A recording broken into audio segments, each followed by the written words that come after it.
जब मजदूर की मेहनत से देश चलता है तो कानून बदलते वक्त उसकी आवाज क्यों नहीं सुनी जाती। नया लेबर कोड सरकार कहती है देश की इकोनॉमी को तेज करेगा, लेकिन मजदूर कहते हैं ये उनके अधिकारों पर सबसे बड़ा हमला है। भारत में लेबर से जुड़े 44 कानूनों को मिलाकर 4 नए लेबर कोड बनाए गए हैं। सरकार का दावा है कंप्लायंस आसान होगा, रोजगार बढ़ेगा, इकोनॉमी और तेजी से बढ़ेगी। लेकिन असली सवाल मजदूर को क्या मिलेगा और क्या छिन जाएगा। यहाँ आलोचना सबसे ज्यादा इस बात की है कि ओवर टाइम बढ़ेगा, वर्क लाइफ बैलेंस खत्म होगा। कई जगह चर्चा है कि हफ्ते में 48 घंटे की सीमा तो वही रहेगी, लेकिन एक दिन की शिफ्ट 8 घंटे से बढ़ाकर 12 घंटे की जा सकती है। मजदूर यूनियन कहते हैं यह दुर्घटनाओं और थकान को बढ़ाएगा।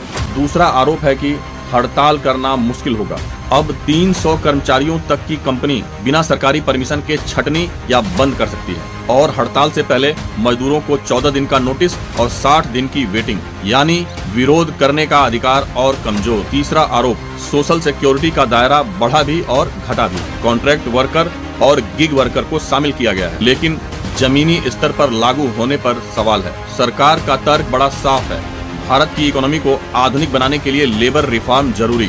विदेशी निवेश आएगा, कंपनियों पर कानूनी बोझ कम होगा, एक नेशनल फ्रेमवर्क बनेगा। सरकार कहती है मजदूर और उद्योग दोनों का संतुलन, तभी देश आगे बढ़ेगा। दूसरा पक्ष कहता है कि ये सुधार कारपोरेट फ्रेंडली है, मजदूर के हक कम होंगे और धरातल पर असुरक्षित नौकरियों की बाढ़ आएगी। सरकार का कहना है कि ये रोजगार पैदा करेंगे, कंपनियों को बढ़ावा देंगे और देश को ईज ऑफ डूइंग बिजनेस की रेस में आगे ले जाएंगे। यह कानून राजनीति, अर्थव्यवस्था और मजदूर अधिकार तीनों के बीच जोरदार टकराव पैदा कर रहे हैं। नया लेबर कोड कागज पर आधुनिक दिखता है, लेकिन असली ताकत इस बात में है कि इसे जमीन पर लागू कैसे किया जाए। अगर ओवरटाइम, हड़ताल, सेफ्टी और नौकरी की स्थिति कमजोर पड़ गई तो ये कानून सुधार नहीं, मजदूर अधिकारों पर सबसे बड़ा कटौती बन सकता है। कानून का नाम भले सुधार हो, लेकिन असली सवाल है किसका सुधार, किसके लिए सुधार और किसकी कीमत पर सुधार। मैं ब्रजेश, मेरे लेटेस्ट वीडियो अपडेट्स के लिए